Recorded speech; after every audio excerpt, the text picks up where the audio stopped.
In addition to benevolent the emperor from 1806 to 1809 had a secretary to report on petition named Tichon, a special protege of the Empress Josephine, and her private secretary.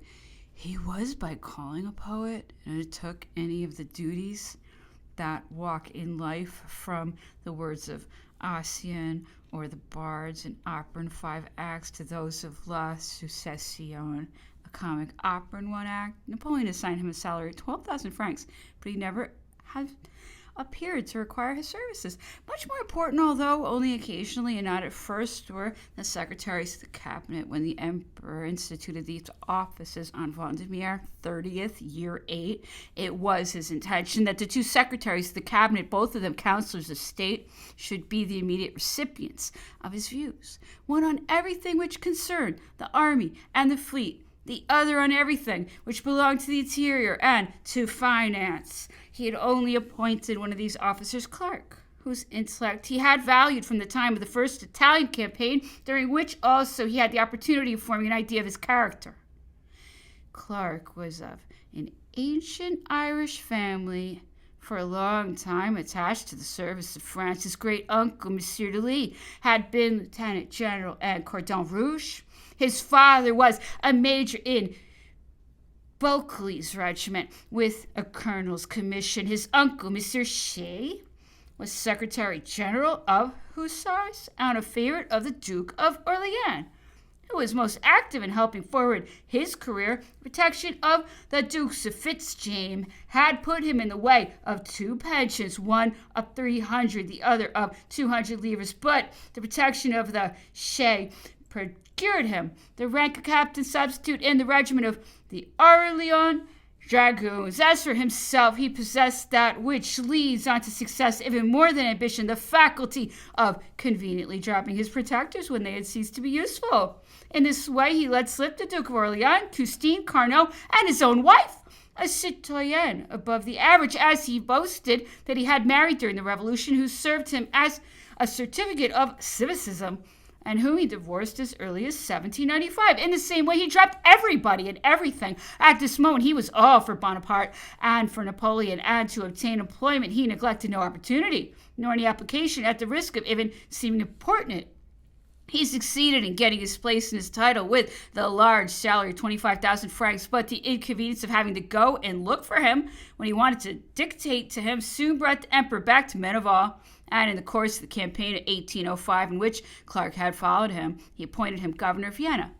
He then entrusted him with different missions. In 1806, made him governor of Berlin, and finally minister of war in 1807. The 2 posts of secretaries of the cabinet remained vacant up to the month of February 1809. At that time, on the proposition of Monsieur Maret, one was given to Monsieur Edouard Mounier, auditor of the Council of State since 1806, and son of Mounier of the Constituent Assembly. But while the salaries were kept at 25,000 francs, the original powers were greatly narrowed. Mounier became the chief of the officers of translators attached to the cabinet. This office, situated on the Carousel, in one of the houses not yet pulled down, had extended so greatly in 1812 as to employ 10 persons. There were 8 in 1809, having salaries amounting to 33,100 francs. Extraordinary expenses of translation amounted beyond this to 28,800 francs annually. Mounier was admirably prepared for such a work. Brought up in that curious institution of the Belvedere, which his father founded at Weimar during his emigration. He had a wonderful acquaintance with English, German, and Italian, and knew the greater part of the European languages. Calling to his side his former teacher, De Vaux, who wrote German like a German, he organized his office in such a manner that the emperor was kept constantly au courant of all that was printed and published throughout Europe.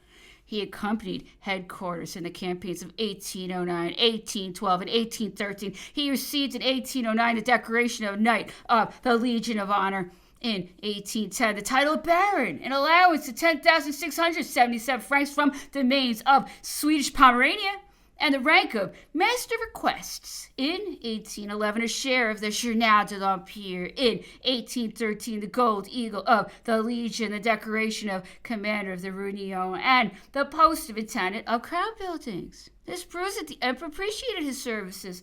It remains to be ascertained if he was as trustworthy as he was intelligent. The greater part of the translators introduced by him, such as Gourbillon, Duval, were suspected. He himself was of doubtful fidelity. He had been attached too closely to Napoleon's person for the Restoration not to overwhelm him with favors out of gratitude for former services.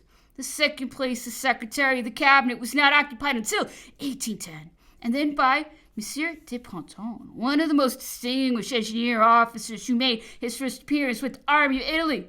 Made all the campaigns, was attached by the Emperor to his service as orderly officer in 1806. Compelled by the regulations to dismiss him from his military household when he conferred on him the rank of chef de bataillon, Napoleon had nonetheless kept him at hand, employed him on missions, and thought of this way, keeping near to him a valuable auxiliary who could see and could report. Thus, the two secretaries of the cabinet did not work in the cabinet, Mounier having his office outside the palace, and de Ponton being most frequently traveling. But there remained two elements necessary for the development of Napoleon's ideas: maps and books. The topographic office furnished the one, the library provided the other. The chief of the topographic office, whom the emperor was wont to consult at all hours, was, without contradiction, one of the most eminent men in his department who ever existed. Since the siege of Toulon, the emperor had been acquainted with this Bachelor d'Albe, who, even before the Revolution, showed a special talent as a draftsman and constructor of plans, and who had just passed 7 years in the Alps to study their cartography and to paint the most picturesque spots. Bonaparte appointed him assistant on the staff of the artillery, and as soon as he was appointed commander of the Army of Italy, he put Bachelor d'Albe in charge of his topographic cabinet. He advanced him step by step until he made him in 1813 General Brigade, after having conferred on him the title of Baron in 1809 with an allowance of 10,000 francs, not to speak of very frequent gratuities. Bachelor d'Albe was not only occupied both in Paris and on campaign and constantly registering on the maps the movements accomplished by the armies by sticking in it pins of different colors, and by the same method under the direct orders of the emperor in laying out operations for the future.